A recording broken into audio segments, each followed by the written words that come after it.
1954 کې د جاپان په ایرپورټ باندې یو ورځ یو داسې سړی راکوشو چې د هغه سړي واقعیت تر اوسه پورې د جاپان په تاریخ کې یادېږي چې په 1954 کې یو داسې کس د جاپان په ایرپورټ باندې راغو چې هغه د ایرپورټ عمله حیرانه کړه چې دا د کوم وطن نه راغو دا د کوم ځای دی دا سیساب دغه یې حیران کړ او بیا دغه سړی د ایرپورټ نه غیب هم شو یو ډیره زبردست واقعه سره شریکوم چې دا بالکل حقيقي واقعه ده دې کې دروغ نشته جی کچره تاسو په انټرنیټ باندې سرچ کړئ نو دې واقعي حواله سره تاسو لا په انټرنیټ باندې هم دا دغه معلوم شي تاسو کچرته په انټرنیټ باندې ګوګل کې ورکل 1954 ټورډ واقعیا ټورډ واقعیا که تاسو ورک تاسو هم اپډیټس راشي جزې له په پښتو ژبه کې په آسان الفاظو کې مو په یوم چې وړيره انټرېسټینګ یو وړيره دلچسپ یو وړيره حیران کن واقعیا په 1954 کې په جاپان کې راغلی وجي ډیټیل طرف ته ځو واقعي طرف ته ځو خو غینه مخکې کچره تاسو په خپل کورونو کې سولر سیستم لګول وړي نو زمونږ په نوخار حکیم آباد کې خپل دفتر دی خپل سٹور دی زمونږه ډیر په کم ترين ریټس باندې به تاسو لا مکمل سولر سیستم ملاويږي جی تاسو موږ سره رابطه هم کول شي په سکرین باندې تاسو لخکاری او تاسو زموږ دفتر له هم راتلی شي راځو چې واقعي طرف ته راځو چې بالکل حقيقي واقعي چې دا واقعي په 1954 کې د جاپان په ایرپورټ باندې شي و چې د یورپ نه یو فلایټ جاپان ته راغو جی یورپ نه یو جهاز په جاپان باندې لینډینګ وکړو چې دې کې یو داسې سړی هم موجود چې کله هغه بورډینګ ټیبل ته ورسېدو او هغه خپل مطلب پاسپورت بورډینګ ټیبل ته ورکو نو هغه سټاف حیران کړ چې هغه پاسپورت وکړل حیران شو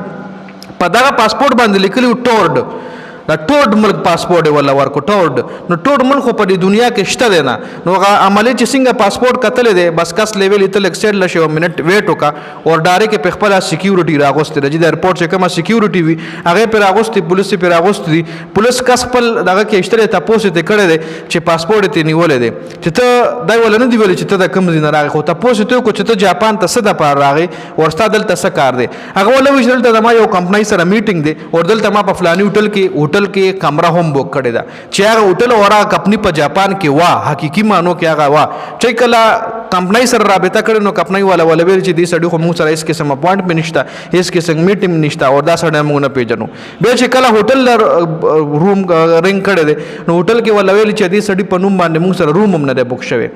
نو بیا شپشوا ایرپورټ سټاف چې کوم هم ډیر زیات حیران شو شپشوا غي انویسټیګیشن شروع کول خو دې کې شپشوا افیشل ټایم ختم شو نو ایرپورټ سره جوخت هغه د هوټل یونی و هغه کې ولا کمره ورکا او د هوټل نه بهر دغه د روم نه بهر سلور سکیورټي فورسز هغه یودرول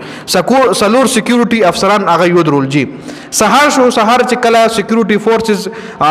مطلب دروازه ولا ډبوله ورچا نه کولاولو چې ګیټ کولاو کړه ګیټ کولاو چې دنه ورغلی دي سړی غیب دی رورا کمرې نه سړی غیب دی او ټول شپه دغه سکیورټي فورسز چې کوم دی خاص سټریک ډیوټي کړی دا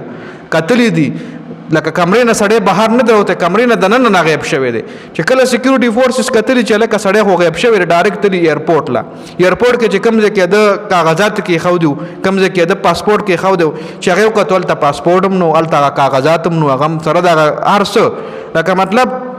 دی واقعي مقصد مدار چې دا سره ټایم ټریول نه راغله اوس ټایم ټریول څه شي دی دا په قران شریف کې هم په سورۃ القاف کې شته جی په سورۃ القاف کې تاسو هغه واقعي اوریدل دا چې په یو غر کې هغه داسې کسانو چې هغه د یو ظالم بادشاه نه بغیر کې پناهشتلی و او هغه باندې ټایم ودرېدل او 100 وکاله پس چې کله هغه د غر نه راوتل نو دا بادشاه حکومت هم ختم شو دا بالکل حقيقي واقعي ده ا بادشاه چې کوم په غزي کې هغه به خلک په زور باندې گمراه کول او دا مسلمانانو نو داغه د گمراهۍ نه بچ کېدو د پاره دای په غار کې پناهشتلی و دا بالکل په قران شریف کې دا واقعي ده ټایم ټریول حواله سره چې باندې الله پاک ټایم ودرولو 100 وکاله پس کله غیر وت لغی او ما غرنګو چې څنګه لکه مطلب یو سړی غرمو د شي او مازیګر را پاسي نو هغه وی چې مونږ خو سود شو غنټنی مارام موکو او دا د اوس را پاسو نو څنګه د دنیا داسې بدل شو ای سره چې کمی پیسې وی غم نه چلی دی لکه مطلب جیب کې چې سره کمی پیسې وی چې بازار ته لاړل هغه پیسې هم مطلب دا یو بالکل حقيقي واقعي ده نو دا په قران شریف کې هم شته دی دینه علاوه ټایم ټریول چې کوم دی دا پوسیبل دی که پوسیبل نه دی د حواله سره تاسو سره لري کمنټ لازمي وکړئ